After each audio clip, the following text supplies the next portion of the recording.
cara adanya kontrak politik antara Capres Ganjar Pranowo dengan PDIP Perjuangan. Nah, salah satu poin yang membuat geger panggung politik adalah jika Ganjar menang di Pilpres 2024, maka jatah menteri strategis akan ditentukan oleh PDIP. Nah, Bang Ade, boleh nih disebutkan seperti apa nih gambaran lengkap soal kontrak politik tersebut sehingga membuat Bang Ade juga tergelitik nih men-tweet ke publik. Ya, jadi pertama-tama saya harus jelaskan bahwa saya adalah salah seorang relawan ya, pendukung Ganjar Pranowo yang duduk sebagai Dewan Pembina salah satu gerakan relawan Ganjar ya, bahwa ada kontrak politik antara Ganjar dengan PDIP. Ada 4 poin waktu itu, tapi salah satu poin yang membuat saya tergelitik adalah poin bahwa kalau sampai Ganjar memenangkan kursi kepresidenan, yang akan menentukan isi dari kabinet, dari jajaran menterinya Pak Mas Ganjar, adalah PDIP. Jadi komposisi kabinetnya akan ditentukan oleh PDIP. Itu kabar yang saya peroleh. Dan katanya Ganjar bersedia menandatangani kontrak tersebut. Buat kami yang relawan Ganjar, sebagian besar dari teman-teman kami yang di relawan Ganjar ini kan bukan pendukung PDIP. Jadi kalau sekarang tersiar kabar bahwa Ganjar itu tidak akan menjadi seorang presiden yang secara independen menentukan langkah-langkahnya, itu buat kami merisaukan, ya, karena kita kan pada dasarnya tidak mendukung PDIP-nya, kami mendukung Ganjarnya, dan bukan hanya kabinet ya, isi kabinet dan posisi-posisi strategis di dalam pemerintahan.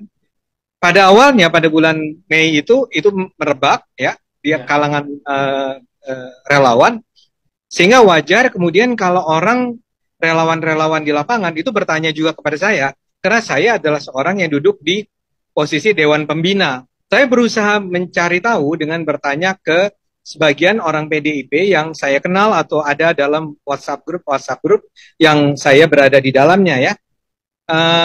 Tetapi tidak pernah ada jawaban yang jelas, bahkan terkesan sebagian teman-teman PDIP itu malah terganggu, tersinggung, atau agak marah gitu ya, kalau ditanya soal kontrak politik. Yang buat saya kan jadi semakin menggelisahkan ya, kenapa orang harus marah? Bukankah pertanyaannya sesederhana, apakah ada kontrak politik tentang kabinet tersebut? Kenapa akhirnya bulan Juni ini saya angkat adalah karena ada beberapa hal, pertarungan kan udah semakin mendekat ya, artinya pemilihan udah semakin mendekat, tidak ada kejelasan, dan itu sebagian barangkali karena ada banyak relawan juga yang kecewa dan kemudian menanggalkan atau meninggalkan dukungannya terhadap Ganjar Pranowo kan. Ya Anda juga mungkin dengar itu ya apa yang terjadi di lapangan itu.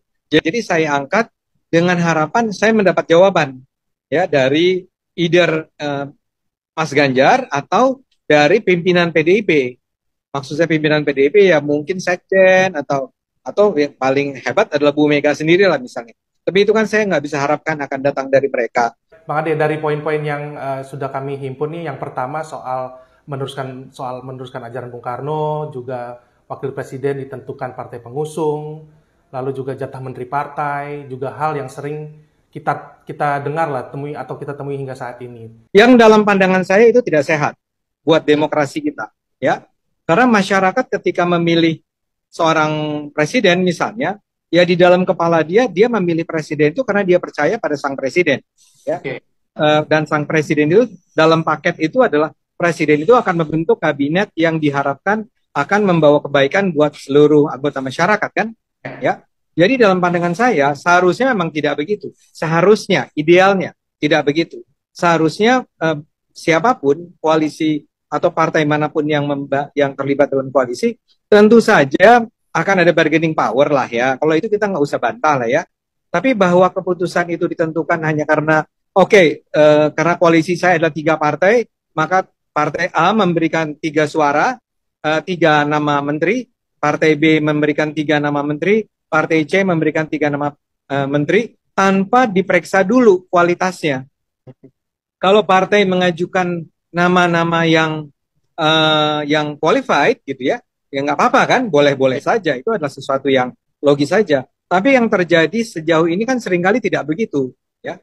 Nah, sehingga kalau ada itu sudah sampai tahap kontrak yang mengatakan bahwa yang menentukan adalah partai PDIP dalam hal ini ya, buat saya itu persoalan besar ya. Karena kalau begitu ceritanya, maka betul-betul akhirnya partai bisa menentukan nama-nama yang mengisi kabinet tanpa dikaitkan dengan atau tanpa dilandasi oleh pertimbangan-pertimbangan tentang kualifikasi, keahlian, integritas, dan seterusnya. Jadi kalau ada pertimbangan-pertimbangan seperti yang Anda sampaikan, konsesi-konsesi lah ya, bargaining-bargaining, itu tentu saja sesuatu yang logis. Saya nggak mungkin mengatakan itu tidak boleh dilakukan kan. Jadi kita semua tahu bahwa itu terjadi. Ya. Tapi kalau sampai ada sebuah kontrak yang kalimatnya adalah pokoknya yang menentukan kabinet itu adalah partai ya, buat saya itu masalah besar. Kabar yang diungkap oleh sosok yang Bang Ade bilang ini ya, sosok yang kredibel ya Bang, atau yang bisa dipercaya gitu Bang ya? Ya, kalau itu sosok yang tidak kredibel, nggak mungkin lah saya ungkapkan kepada publik. Nah, informasi semacam ini menurut saya tidak boleh ditutup-tutupi. Harus kita bicarakan secara terbuka. Tolong koreksi nih Bang, kalau kurang tepat kan Anda sebagai relawan Ganjar ya, apakah tidak bisa langsung bertanya ke Pak Ganjar, Bang Ade? Pertama, memang saya nggak punya akses ketemu langsung dengan Ganjar. Kedua, saya berusaha berulang kali mempertanyakan ini kepada orang-orang yang cukup dekat dengan Pak Ganjar, tapi hasilnya seperti saya katakan tadi ya, tidak ada jawaban. Bahkan terkesan ada yang tersinggung tanya semacam itu. Yang saya perlu tahu ada tidak ya, ada tidak kesepakatan tersebut. Karena kalau ada, tadi kan saya bisa meninjau ulang nih. Yeah. Perlu nggak sih saya dukung Ganjar kalau ternyata toh dia pada akhirnya dikendalikan oleh PDIP. Oke, Bang Ade, selain membantah soal kontrak politik, pimpinan PDIP juga sempat menyebut bahwa pihak-pihak yang menyebarkan kabar kontrak politik Ganjar dan PDIP ini adalah Brutus. Brutus akan mendukung Ganjar, tapi justru juga menjatuhkan Ganjar dan PDIP. Nah, seperti apa nih tanggapan Bang Ade? Saya menganggap kalau tuduhan itu dialamatkan ke saya, itu childish, kekanak-kanakan. Ya, saya bahkan mau mengatakan begini ya, dukungan saya terhadap Ganjar tuh lebih kuat ya daripada dukungan PDIP sendiri. PDIP itu harus berpikir ulang panjang loh, sampai akhirnya baru bulan April mereka menyatakan memajukan nama Ganjar. Jadi kelihatan sekali bahwa sebetulnya PDIP itu tidak sepenuhnya solid mendukung Ganjar, ya. Bahkan berulang kali setelah dia ditunjuk sebagai capres pun masih disebut sebagai petugas partai. Berulang kali itu dikatakan kan.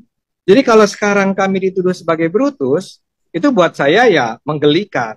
Brutusnya di mana?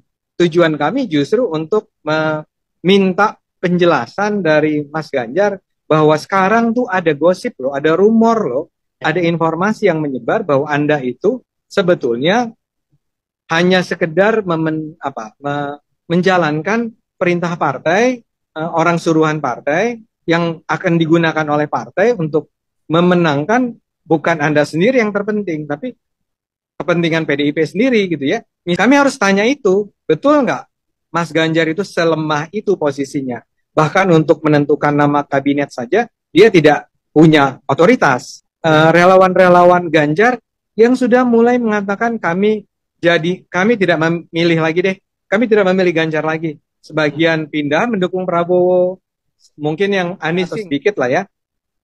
Tapi sebagian lagi sudah mengatakan kita mungkin kali ini terpaksa golput lah daripada tadi ya dimanfaatkan untuk kepentingan partai tertentu.